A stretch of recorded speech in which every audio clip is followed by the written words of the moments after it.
Ini ang Digicast Negros X, ang top 10 nga mga balita sa Negros Island region, ang amon ni gadulong sa inyo. Kagyari natin nga mga top stories of the day. Today's March 21, 2025, Biyernes nga adlaw. Anom ka mga foreigners nga nagtrekking sa Valencia Negros Oriental na missing. Duwa sa ila nakita na. Babae patay matapos gintiro sang pulis. Pulis nagtiro sa iya kaugalingon. Extradition ni Anay Congressman Arnie Teves gindinay isang korte sang Timor-Leste. Nakahanda ng tanan para sa pagbukasang Panaad sa Negros sa Lunes. Kag sa good vibes, isa na naman ka beach resort sa Northern Negros ang aton lagawan sa tripping ni Ruming. Kag kilalahon ng basketball rising star sa Bacolod sa bida sang liga. Initanan sa Digicast Negros X.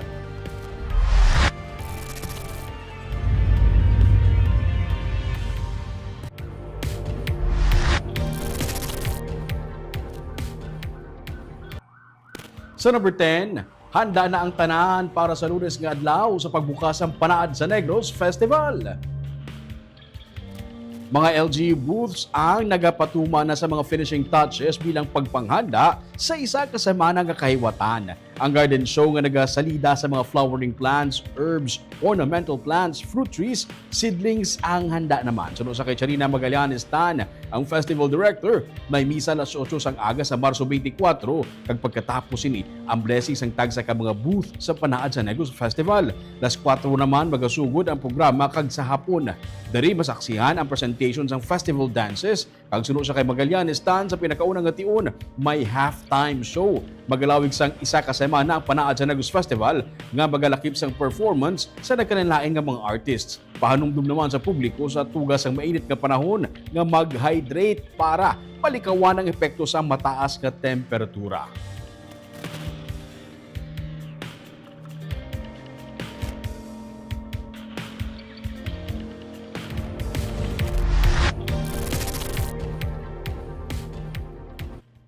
Sa number 9, mga cash incentive sa mga atleta nga nagdalaog sa Wivraa ang ginpanagtag na. Mga gold medalist sa Western Visayas Regional Athletics Association meet ang nagbaton sang 1,500 pesos. Ang silver medalist naman nagbaton sang 1,000 pesos kag ang bronze 800 pesos. Magluwas sa mga players, ang mga coaches, assistant coaches kag trainers ang nagbaton man sang cash incentive base sa standings ang ilang nga team.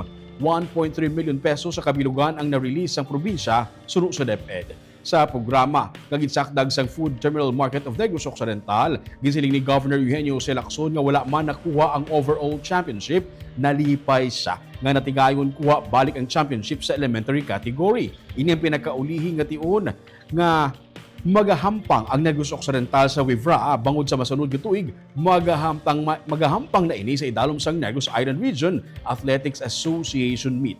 May duha pa ka bulan para maghanda ang mga atleta sa ginapaabot naman nga palarong pambansa nga nakaschedule sa bulan sang Mayo suno sa kay Lacson.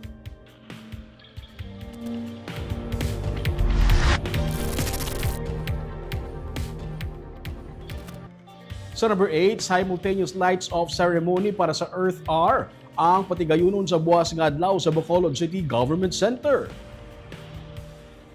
Sa sanitary landfill sa Barangay Felisa, nag-tree planting ang katapos sa Bacolod City Climate Change and Environment Council kaupo nagkatapos ang Academe kag Bacolod Environment and Natural Resources Office. Ginsiling ni Ben Head Maria Fetras Puentes kabahin ini sang pagdumdum sang International Forest Day celebration kag sa natala nga pagdumdum sang Earth Hour. Buwas aga, natala na ang isa ka programa nga pangunahan sa katapos ang Negrosanon Initiative for Climate and Environment upod sa Benro sa Bacolod City Government Center. Pagasundan ini sang simultaneous switch-off ceremony ukon pagpatay sa mga electric equipment nga nagasimbolo sang kampanya para mapangapinan ang palibot kag mapasanyog ang energy conservation. Magasugod ini las 8:30 sang gabi tubtob las 9:30 sang amuman nga gabi. Malapit sa 1,000 ka mga volunteers katapos sa nagkanilaing nga mga sektor ang magaupod sa Earth Hour. Kabay na diri ang DILG kag mga barangay nga magapatay sang ila nga mga electric equipment bilang pagbuylog sa kampanya para sa environment.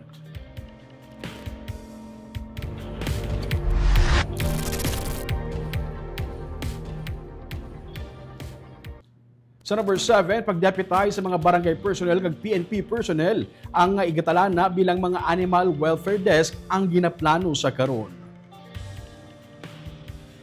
Sa committee meeting sa konseho angon sa Animal Welfare Ordinance, naduso ang pag-deputize sa mga barangay staff kag police personnel nga sarang mapalapitan sa mga ipahamtang nga animal welfare help desk sa mga barangay sa Bacolod City. Gisiling ni Assistant City Veterinarian Dr. Jack Kabugwason, importante nga ma-establish ang mga help desk agud mas mapabaskog ang kampanya para mapangapinan ang mga sapat. Nagapati siya nga pagi diri sarang mapasanyog ang animal welfare advocacy pati na sa mga kaiping ang mga banwa ang syudad sa probinsya. Ginatunan pa karon sa City Veterinary Office ang pagdihon sa mga tikang para sa posible nga issuance sa mga citation ticket sa mga violators na lakip na diri sa mga irresponsible nga mga pet owners. Kabahin sa ginapanawagan sa City Vet sa mga nagtambong ng mga punong barangay kag representatives ang pagparehistro sa mga idok kag puring para mapabaskog ang programa bahin sa anti-rabies kag responsible pet ownership. Awareness naman ang kulang.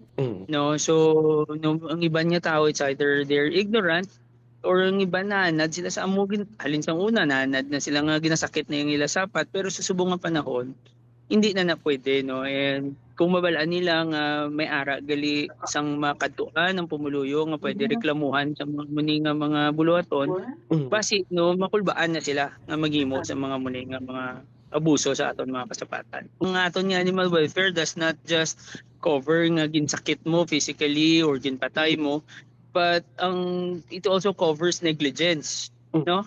So kung ipabayaan mo imo ito, wala mo ginapakaon, wala mo ginatagaan sa insakto nga balay, it is also already covered sa aton Republic Act 10631 or the amended Animal Welfare Act.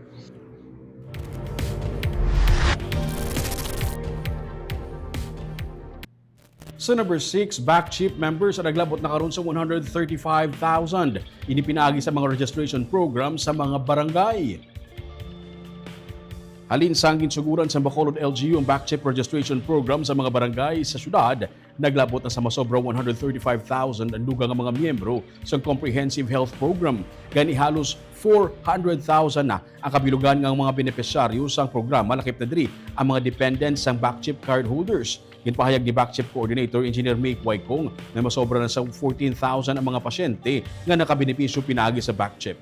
Kabahin sa ginaplano sa syudad nga magluwa sa financial assistance, mapalapot man ang libre nga medical services sa mga miyembro. Tubtob karon nagapadawin pati ang orientation kag registration programs ang Backchip sa mga pampubliko nga mga eskwelahan sa Bacolod City. Nagasigig kami libot. Ang ginauna lang anay namon ang dawlayo gid. Nabudlayan sila magdali-dali pa laboratory. So we also bring laboratory such as ang blood glucose, ang hemoglobin, ang uric acid, kag ang cholesterol.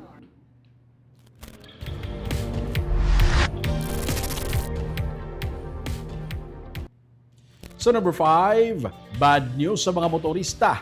May pagsaka na naman sa bilis ng produkto petrolyo next week. Matapos ang 3 ka straight nga semana sang bulan sang Marso, magatakop ang bulan nga May. Saka na naman sa bilis ng produkto petrolyo. Ini ang ginanunsyo sa Department of Energy subong nga adlaw.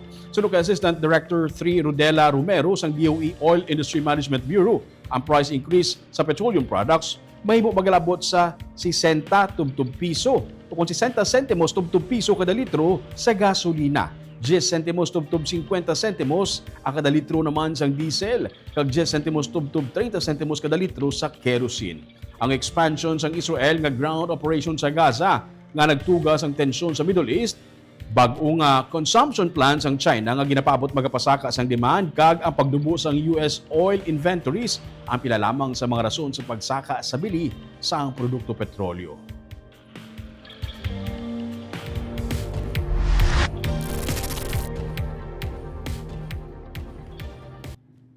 Sa number 4, ang mga natabo nga enkwentro sa tunga sang soldado kag mga nabilin nga puwersa sa New People's Army sini nga semana hindi makaapekto sa May election sunod sa COMELEC.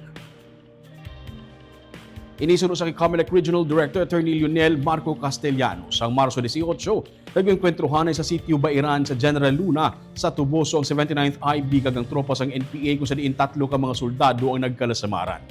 Isa ka semana antes ni, may separado man nga engkwentro nagluntad sa tropa sa gobyerno kag NPA sa barangay Kaduwaan sa Cadiz City kung sa diin 2 ka mga top leaders sang Komiting Rehiyon Negros, Cebu, Bohol, Siquijor ang nagkalamatay. Patag ni Castellano, ang mga bayluhan ay isang lupok ang government-initiated bilang kabahin sa ilang pagpabaskog sang ilang puwersa o kon focus military operations kontra sa rebelde. Wala naman sa megin hilabtan nga kandidato ang NPA suno sa iya o kon mga botante. Samtang suno kay Castellano, ginahulat pa nilang approval sa Comelec Bank sa ilagin padala nga recommendation bahin sa areas of concern nga nagalakip sang Candoni sa Negros Occidental kag Basay sa Negros Oriental sa orange category o kung areas of immediate concern kag ang nabilin nga mga lugar sa Negros Oriental sa yellow category. Ang gihulngan kag La Libertad damlag pa ang natag bilang mga areas sa red category. Hindi naman wala namang pinaka-ilamang kandidato o kaya mga botante natin. So, kaya naman nagkaka-encounter kasi hinanap ng army, government initiated yan. No? So, hindi tulad ng dati na nag-abot-abot na lang sila.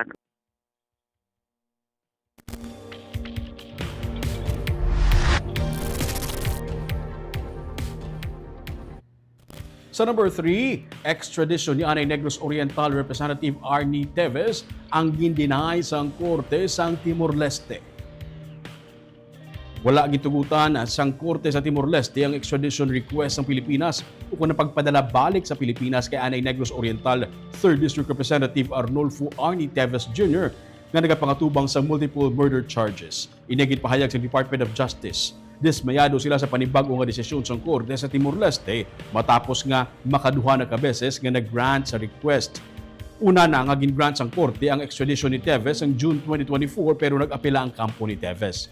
December 2024 naman, gin-grant liwat sang korte ang extradition request ng Pilipinas apang gin-apela liwat sang kampo ni Teves ang ruling. Si Teves, nagapangatubang sang kaso ng murder miangon sa pagpatay kay Negros Oriental Governor Ruel Digamo kag siyam ka iban pang individual sang March 2023. Ginakabig siya nga terorista sang Anti-Terrorism Council bangod sang ginaligar pagpamatay sa Negros Oriental. Sa isa ka Facebook post, nagpabutsyag sa pagkadismaya ang tiayon ni Digamo na si Mayor Janice Digamo sa desisyon sa korte kag nagaduda kung bala may korupsyon nga natabo.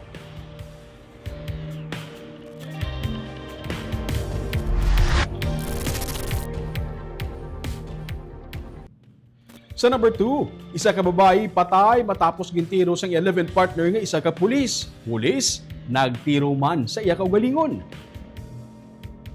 Patay ang 33 anyos nga Iloy sang gintiro sang 11th partner nga isa ka pulis sa barangay Poblasyon, Banwa sang Valladolid sang kagabi. Nagwa sa investigasyon sang PNP nga anas matabo ang pagpaniro, naglalisay ang duha. Hindi lang o kun hinalit na lamang nga gintiro sang pulis ang babae, kag gintiro naman pagkatapos ini ang iya nga kaugalingon. Ang pulis ang naka-assign sa Iloilo City. Ang bata mismo sang babae nakasaksi sa insidente ang nakapanugid sa otoridad. Gamit sang pulis ang iya nga 9mm pistol nga service firearm. Gindala pa sa Valladolid District Hospital ang mga live-in partner pero gindeklarar sila nga dead on arrival.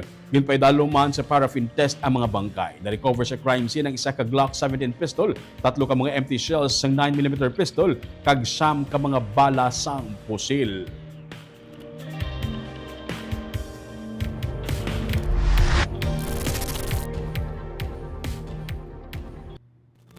Kag sa numero 1 sa mga balita subong adlaw.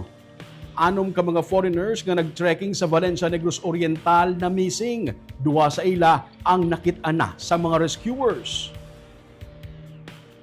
Nagpangayo sa bulig sang publiko ang Negros Oriental Police Provincial Office para makita ang 6 ka mga foreign nationals nga nadula matapos mag-hiking sa Valencia, Negros Oriental sang kahapon. Isa ka British, 3 ka mga German, isa ka Canadian, kag isa ka Russian. Kalabanan sa ila mga senior citizens. Gin-report sang mga parehos Manila nga nagarenta sang balay nga wala na makapauli ang 6 ka mga dumuluong humalinsang ini sila ang nag-trekking. Sa report sang PNP, nagsugod ang anom sa pag-trekking sa Luwas, Barangay Malabo, Valencia, Negros Oriental kung sa diin nahamtang ang popular nga Twin Lakes Trail. Nagtipon sang trekkers kag rescue groups nga sunado ang trail kag ginpangita ang anom. Mga alas 11 sang aga kay naging kumpirma sang punong barangay sang Malabo nga si Christian Sela nga ang duha sa anom kamising ang nakit-an nga buhi sa sitio Lunas, Barangay Malabo. Ang team Malabo ang nakakita sa ila. Ang apat as of press time, parayon pa nga ginapangita. Pinaagi sa drone, nakita ang duha.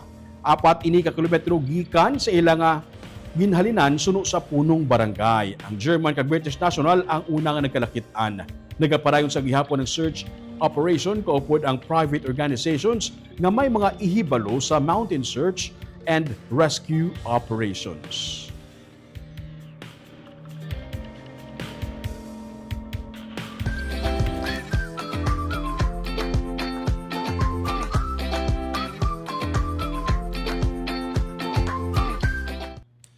Kagyari naman ang pangpabalo na muna pang pag-good vibes sa inyo sining weekend.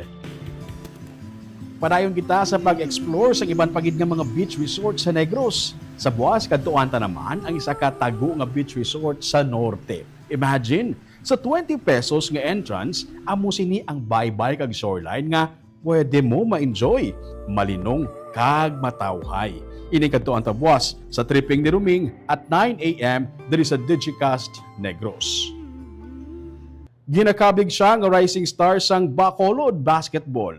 27 anyos nga nagahandom maghampang sa National Professional League kagkabahin sang powerhouse team nga makapila naman ka beses naging kampiyon sa mga liga sa syudad kag sa pila ka mga banwa ang syudad sa Western Visayas. Aton kilalahon si Bro sang Bacolod Basketball sa sini naman nga episode sang Bida sa Liga sa Sunday at 9 a.m.